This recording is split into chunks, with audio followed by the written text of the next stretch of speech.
Special homemade palkova. మా నాన్నమ్మ పాలకోవా చాలా బాగా చేస్తుంది. సో ఒకరోజు పాలకోవా రెసిపీ షేర్ చేద్దామని అడిగితే ఓకే చెప్పింది. ఓకే చెప్పడమే ఆలస్యం, వెంటనే నేను పాలు తెప్పించేసాను అనమాట. ఫుల్ క్రీమ్ మిల్క్ ఇది. 4 ప్యాకెట్స్ ఆఫ్ మిల్క్ తీసుకున్నాను.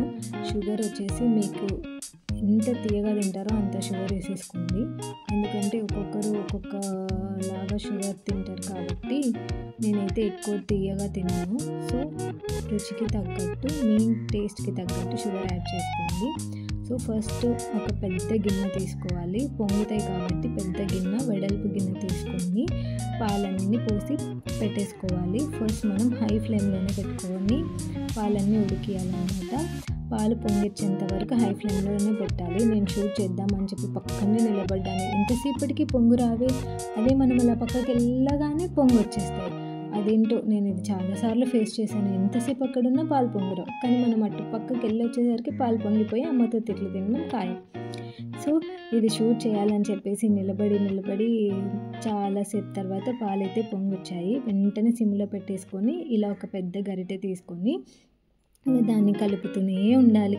వీడియో చూడడానికి ఏమో 3 minutes తీసాను, కానీ ఈ పాలకోవా రెడీ అవ్వడానికి మాత్రం 2 hours 40 minutes పట్టింది. నేనైతే టైం కూడా పెట్టుకున్నాను. ఇలా పాలు కలుపుతూనే ఉండాలన్నమాట. మాటికి మీగడ కట్టింది కదా, అదంతా ఫుల్ క్రీమ్ అనమాట. సో మనం తీసుకున్న పాల క్వాంటిటీ 4 ప్యాకెట్స్ కదా, 1 ప్యాకెట్ వచ్చేంత వరకు దీన్ని మరిగించాలి. కలర్ కూడా చేంజ్ అవుతుంది. సో ఇలా మరిగిస్తూనే ఉండాలి ఫ్రెండ్స్. ఇలా మంచిగా మరిగిన తర్వాత కలబెట్టడం, మరిగించడం.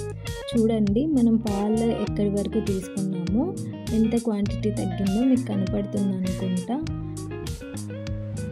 అండ్ ఇంకోటి ఏంటి అంటే, మనకు పల్లెటూర్లలో బర్రెపాలు దొరుకుతాయి కదా, వాటి కోసం చాలా రోజుల నుంచి మా నాన్నమ్మ అడుగుతూనే ఉంది. బట్ వాళ్ళ బర్రె పాలు ఎక్కువ ఇవ్వట్లేదని ఆంటీ వాళ్ళు ఇవ్వలేదన్నమాట. ఇంకెన్ని రోజులు వెయిట్ చేస్తాము, నాకు తినాలనిపిస్తుంది అని చెప్పేసి ఇంకా ప్యాకెట్ పాలతోనే చేయించుకుంటున్నాను. బట్ అప్పటికప్పుడు తీసిన పాలతో చేస్తే ఇంకా టేస్టీగా ఉంటుంది. చిన్నప్పుడు మా నాన్నమ్మ అదే చేస్తుండే అనమాట. ఇది కూడా టేస్టీగానే ఉంది. చూడండి ఆల్మోస్ట్ పాలు వచ్చేసి 1/4 క్వాంటిటీకి వచ్చేసిన తర్వాత రుచికి తగినట్టు షుగర్ యాడ్ చేసేసుకోండి. షుగర్ కావాలంటే కాస్త లేట్గా అయినా యాడ్ చేసుకోవచ్చు. టేస్ట్ మాత్రం చెక్ చేసుకొని షుగర్ యాడ్ చేసుకోండి. షుగర్ యాడ్ చేసిన తర్వాత షుగర్ అంతా బాగా కలిసిన తర్వాత ఒక థిక్ కన్సిస్టెన్సీ రావాలన్నమాట.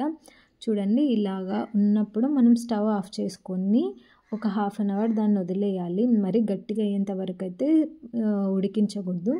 కొంచెం థిక్ కన్సిస్టెన్సీ ఉన్నప్పుడు ఆపేస్తే చల్లగా అయ్యేసరికి ఇలా వస్తుంది.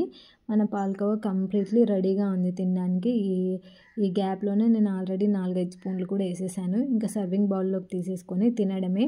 మా ఇంట్లో మా అందరికంటే రూబీనే ఎక్కువ తినేసింది. పెడుతుంటే తినేస్తూనే ఉంది. అంత టేస్టీగా ఉందన్నమాట.